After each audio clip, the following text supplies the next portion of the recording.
السلام علیکم ورحمۃ اللہ وبرکاتہ۔ نحمده ونصلی علی رسولہ الکریم، اما بعد فاعوذ باللہ من الشیطان الرجیم، بسم اللہ الرحمن الرحیم۔ رب اشرح لی صدری ویسر لی امری واحلل عقدۃ من لسانی یفقہوا قولی۔ فصل 77، فصل 77، قتل کی برائیوں کے مختلف درجات۔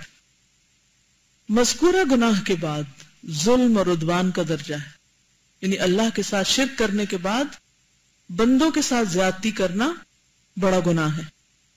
ظلم اور عدوان کہتے ہیں زیادتی، عدل اور انصاف کے خلاف ہے۔ عدل و انصاف ہی سے آسمان و زمین قائم ہیں۔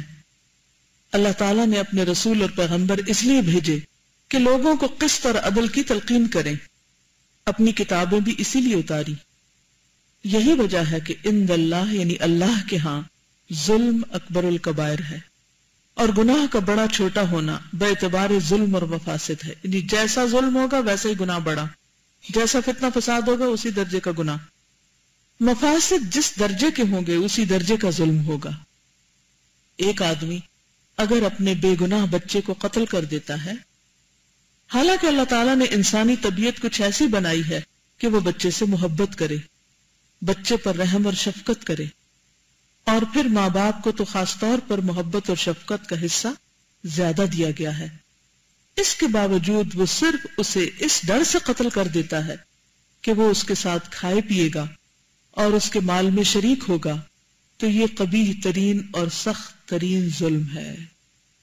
اپنے بچے کو قتل کرنا زیادہ بڑا ظلم ہے، زیادہ بڑا جرم ہے۔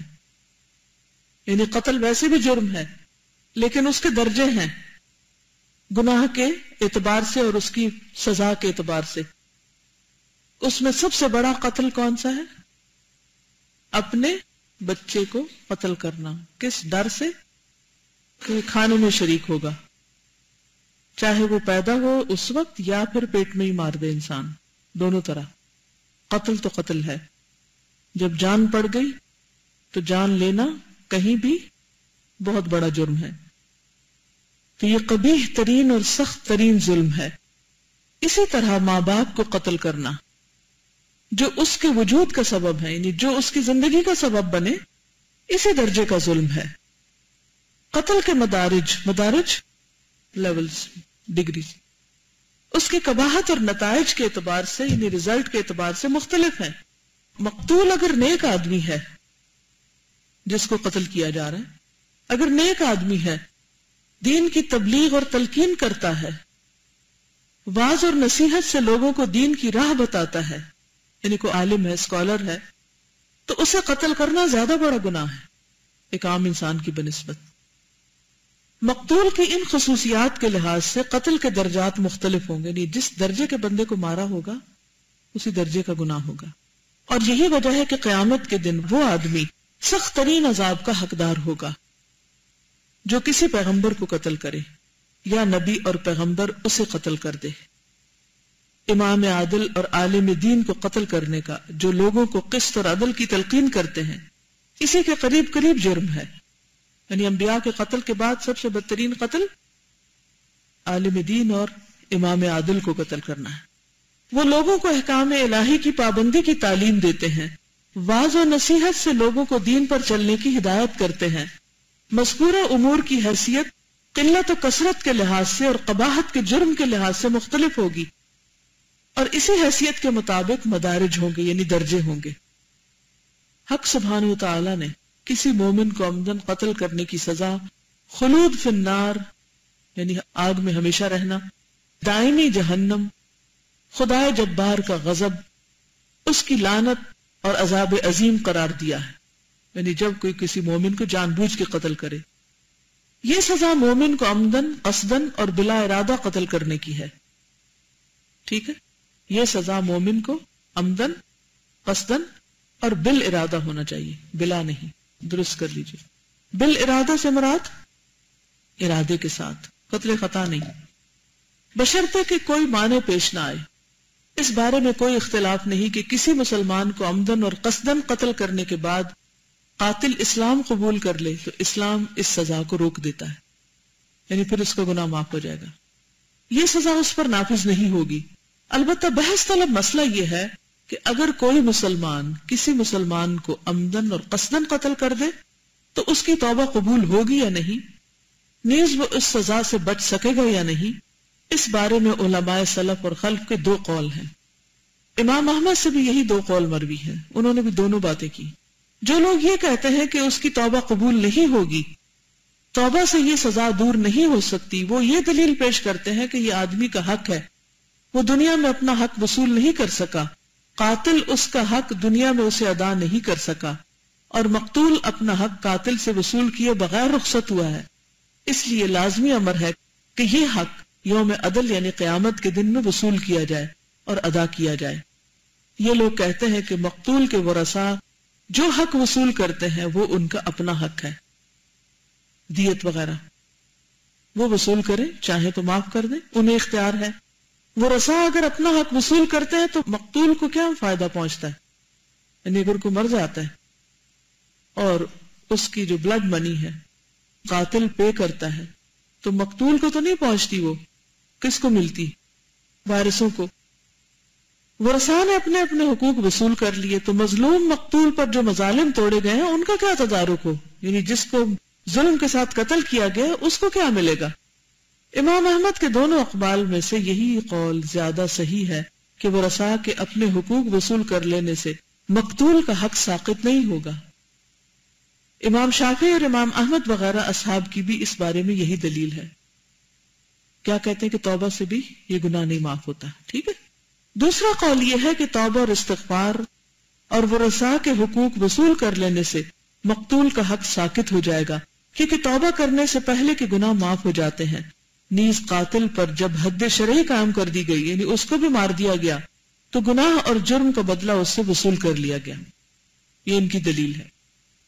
یہ گروہ مزید کہتا ہے کہ جب کفر، شرک، سحر یعنی جادو جیسے بڑے بڑے گناہ توبہ سے محو ہو جاتے ہیں تو پھر قتل تو اس سے کم تر درجے کا گناہ ہے۔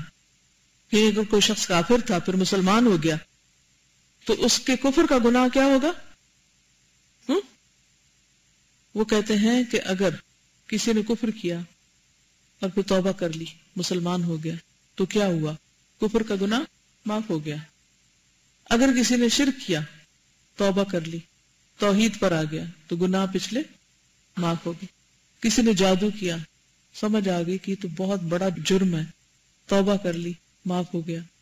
تو کہتے ہیں کہ پھر اگر اتنے بڑے بڑے گناہ توبہ سے معاف ہوتے ہیں تو قتل کا گناہ کیوں نہیں معاف ہوتا؟ وہ بھی ہونا چاہیے۔ کیوں توبہ سے قتل کے اثرات محو نہیں ہو سکتے؟ اللہ تعالیٰ نے تو ان کافروں کی بھی توبہ قبول کر لی ہے جنہوں نے اللہ تعالیٰ کے مخصوص دوستوں کو قتل کیا تھا۔ نہ صرف ان کی توبہ قبول کی ہے بلکہ انہیں اپنے پسندیدہ بندوں میں شامل کر لیا ہے۔ ان لوگوں کو جنہوں نے اللہ تعالیٰ کے خاص دوستوں کو آگ میں جلایا اور دین کے معاملے میں ان کو بڑی بڑی مصیبتوں میں مبتلا کیا، اللہ تعالیٰ نے انہیں دعوت دی کہ تم توبہ کر لو۔ نیز قرآن حکیم میں ارشاد ہے، اے میرے بندو جنہوں نے اپنی جانوں پر زیادتی کی، اللہ کی رحمت سے نا امید نہ ہو، بے شک اللہ تمام گناہ بخش دے گا۔ تمام، اس آیت کا حکم عام ہے۔ توبہ کے اندر کفر اور کفر سے کم تر درجے کے تمام گناہ آ جاتے ہیں۔ بندہ توبہ کر لے تو یہ تمام گناہ معاف ہو جاتے ہیں۔ یہ لوگ کہتے ہیں کہ جب بندہ توبہ کر لیتا ہے اور گناہوں سے اپنی مغفرت مانگ لیتا ہے تو اسے گناہوں کی سزا کس طرح دی جا سکتی ہے؟ توبہ کے بعد سزا دینا شریعت الہی اور اصول جزا و سزا کے قطعاً منافی ہے۔ نیز یہ لوگ کہتے ہیں کہ قاتل جب توبہ کرتا ہے تو اس کے یہ معنی ہوتے ہیں کہ قاتل نے اپنی جان مقتول کے حوالے کر دی، لیکن چونکہ مقتول مر چکا ہے اور اس کے حوالے کرنا غیر ممکن ہے، اس لیے شاعر نے مقتول کے ورثاء کو اس کا قائم مقام بنا دیا۔ اس نے جب اپنی جان مقتول کے ورثاء کے حوالے کر دی تو گویا مقتول ہی کے حوالے کر دی۔ جس طرح مرنے والے کا مال اس کے ورثاء کو دے دیا جاتا ہے تو وہ ادا ہو جاتا ہے، اسی طرح وارث کو دے دینے کا معنی یہی ہے کہ مورث کو دے دیا گیا۔ مورث کون ہوتا ہے؟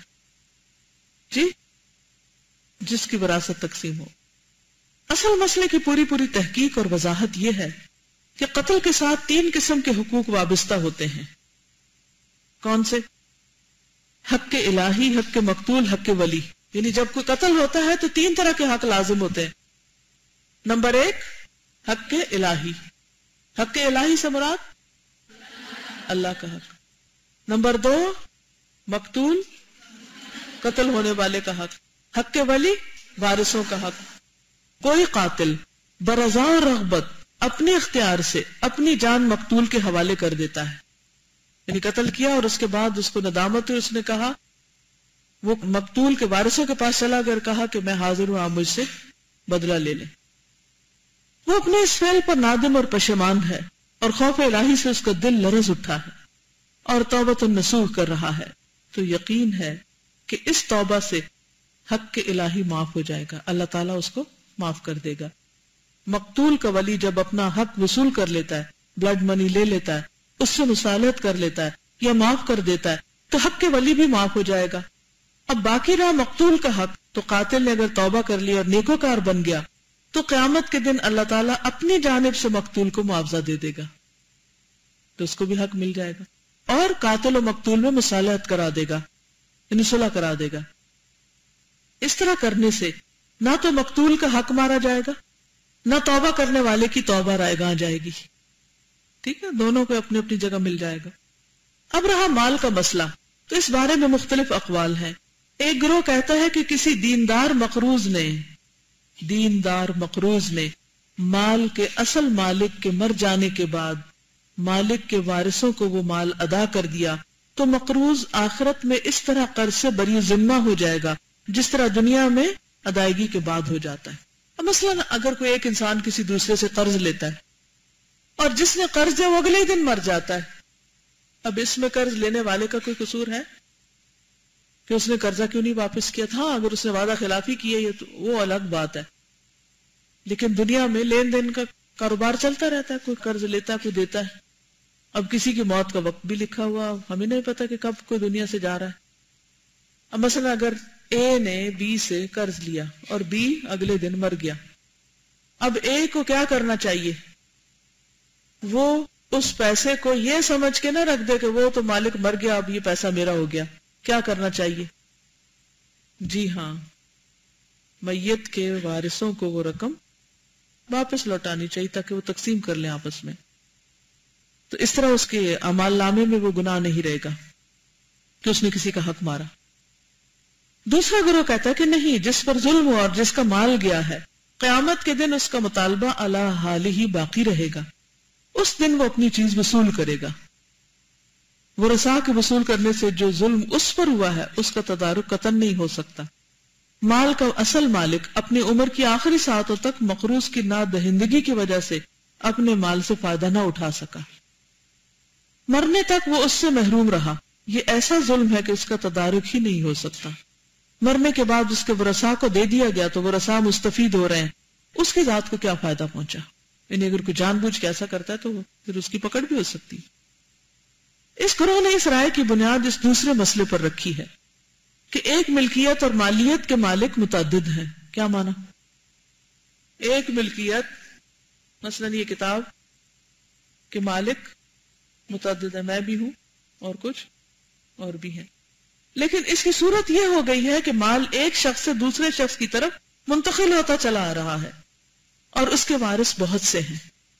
اس صورت میں مطالبے کا حق تمام وارثوں کو ہے کیونکہ ہر وارث اپنے حصے کا حقدار ہے. قبضہ دار کا فرض تھا کہ وہ ہر ایک کو اس کا حصہ دے دیتا. امام مالک اور امام احمد کے شاگردوں کا اس بارے میں یہی مسلک ہے. میرے استاد حضرت شیخ ابن تیمیہ نے ان ہر دو گروہ کے مسلک سے الگ فیصلہ کیا. وہ الگ فیصلہ فرماتے ہیں. ایک مورث دوسرے سے مال کا قبضہ لے سکتا تھا، مطالبہ کر سکتا تھا، پھر بھی اس نے یہ مال وصول نہیں کیا تاکہ وہ مر گیا. اس صورت میں آخرت میں ورثاء کو مورث سے مطالبے کا حق باقی رہے گا جیسا کہ دنیا میں حاصل تھا، اور اگر وصول کرنے یا مطالبہ کرنے کی اس میں قدرت اور استطاعت ہی نہ تھی، ظلم اور عدوان درمیان میں حائل تھا، تو اس صورت میں قیامت کے دن مطالبے کا حق صرف مورث کو ہوگا، یعنی وہ مانگ سکتا ہے جس کا مال تھا. اس مسئلے کی یہ بہترین تفصیل اور توضیح ہے کیونکہ جب ظالم سب مال ضائع کر دیتا ہے، ظالم سب مال ضائع کر دیتا ہے اور مورث کے پاس اس کا حق پہنچنے ہی نہیں دیتا اور اس پر اس کا وصول کرنا دشوار کر دیا تو اس مال کی نوعیت اس کے غلام کی سی ہے جسے کسی نے قتل کر دیا، یا اس گھر کی سی ہو گئی جسے کسی نے جلا دیا، یا اس کھانے پینے کی سی ہوگی نے اس کی طرح ہو گئی جسے کسی نے زبردستی کھا پی لیا۔ ان صورتوں میں در حقیقت مال مورث کے حق میں تلف ہوا ہے، نہ کہ وارث کے حق میں، ٹھیک ہے، کیونکہ وہ تو جس کا مال تھا اس کو نقصان گیا نا۔ قیامت کے دن اس کے مطالبے کا حق بھی صرف اسی کو ہوگا جس کی ملکیت تلف ہوئی، ملکیت اس مورث کی ہے نہ کہ اس کے ورثاء کی۔